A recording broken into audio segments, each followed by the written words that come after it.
ஈரோட்டில் செய்தியாளர்களிடம் பேசிய சட்டத்துறை அமைச்சர் ரகுபதி அவர்கள் அதிமுகவை கடுமையாக விமர்சித்தார். அதிமுக கூடாரம் காலி என்றும் 3வது இடத்திற்கும் 4வது இடத்திற்கும் போட்டி போடுகிறது என்றும் கிண்டலாக பேசினார். அதன் வீடியோவை முழுமையாக காண்போமாக. அதிமுகவில் ஒரு செயற்குழு நடத்தினாங்க, மாவட்ட செயலாளர் கூட்டம்லாம். அதில் ஜெயக்குமார் ஒரு பேட்டியை கொடுத்துருக்கிறார், நீங்கள்லாம் பார்த்துருப்பீங்க. அதில் ஸ்டிக்கர் ஒட்டுகிற பணியை இன்றைக்கு திமுக செய்கிறது என்று சொல்லியிருக்காரு.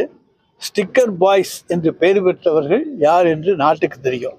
அதிமுகவை தமிழக மக்கள் என்றைக்குமே ஸ்டிக்கர் பாய்ஸ் என்று சொல்லுவார்கள். வெள்ளமாக இருந்தாலும் வறட்சியாக இருந்தாலும் எதிலே பொதுமக்கள் பொருட்கள் கொடுத்தாலும் அதிலெல்லாம் அவர்கள் அதிமுக லேபிளை ஒட்டுகின்ற வழக்கத்தை கொண்டவர்கள். எனவே ஸ்டிக்கர் பாய்ஸ் என்று அழைக்கப்படுகின்றவர்கள் அவர்களே தவிர அந்த ஸ்டிக்கர் ஒட்டுகிற பணியை செய்ய வேண்டிய வேலை எங்களுக்கு கிடையாது.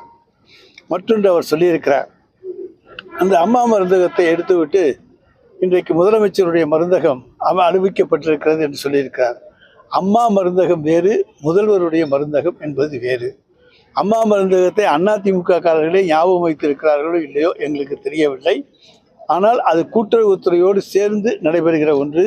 அதற்கு தனியாக எந்த விதமான இதுவும் கிடையாது. கூட்டுறவுத்துறையுடைய சார்பில் ஒரு கடையாக அது அமைக்கப்பட்டிருக்கிறது. தமிழ்நாட்டில் மொத்தம் 380 அம்மா மருந்தகங்கள் இருக்கின்றன. அது குறிப்பிட்ட வகையான மருந்துகள் மட்டும்தான் அங்கே விற்கப்படுகின்றன. ஜெனரிக் மெடிசன் என்று சொல்லக்கூடிய பொது வகையான மருந்துகள் விற்பதற்கு மாண்புமிகு தமிழ்நாடு முதலமைச்சர் அவர்கள் குறைந்த விலையிலே அந்த ஜெனரிக் மெடிசன் பொதுமக்களுக்கு கிடைக்க வேண்டும் என்கின்ற நோக்கத்தோடு தான் இந்த முதல்வருடைய மருந்தகம் என்கின்ற அந்த திட்டத்தை இன்றைக்கு அறிவித்திருக்கிறார். முதல் கட்டமாக 1000 மருந்தகங்கள் துவக்கப்படும். அதில் டிஃபார்ம் பிஃபார்ம் படித்தவங்க 3 லட்சம் ரூபாய் மானியத்தோடு அவர்கள் சொந்தமாக தொழில் துவங்கலாம் என்கின்ற அறிவிப்பை தந்திருக்கின்றோம். எனவே யாராவது டிஃபார்ம் படிச்சிருந்தா பிஃபார்ம் படிச்சிருந்தா அவங்க பேங்க்லேயும் கொஞ்சம் கடன் வாங்கிக்கலாம். 3 லட்சம் ரூபாய் மானியமும் கிடைக்குது. சொந்தமாகவே மருந்து கடை வைத்துக்கொள்ள முடியும். அதற்கு முதல்வர் மருந்தகம் வேலையில்லா திண்டாட்டத்தை போக்குவதற்கு உறுதுணையாக இருக்கும் என்பதை நான் இங்கே தெரிவித்துக் கொள்ள கடமைப்பட்டிருக்கின்றேன்.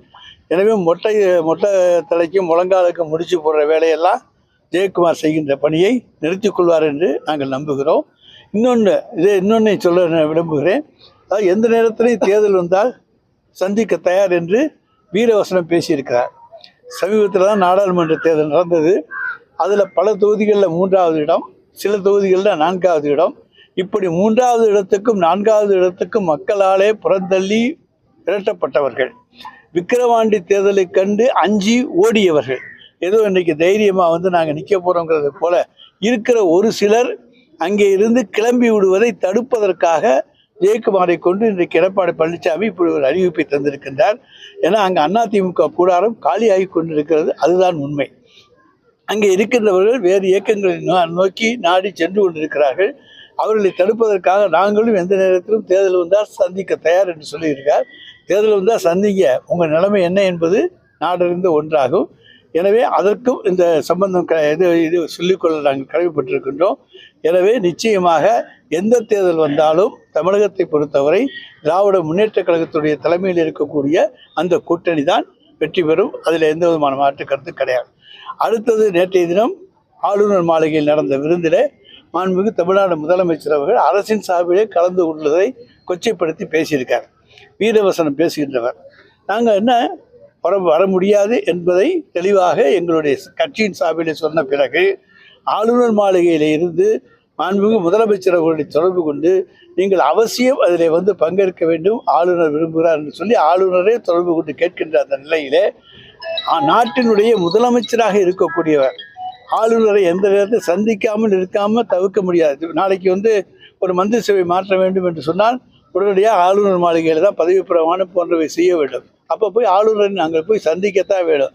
எனவே ஆளுநரே வழியை அணைக்கின்ற அந்த சூழ்நிலையிலே மாண்புமிகு முதலமைச்சர் ஒரு சில அமைச்சர்களோடு சென்று அந்த தேநீர் விருந்திலே கலந்து கொண்டாரே தவிர பாரதிய ஜனதாவுக்கு எந்த காலத்திலும் அடிபணிய வேண்டியதோ பயப்பட வேண்டியதோ எங்களுக்கு அவசியமே கிடையாது.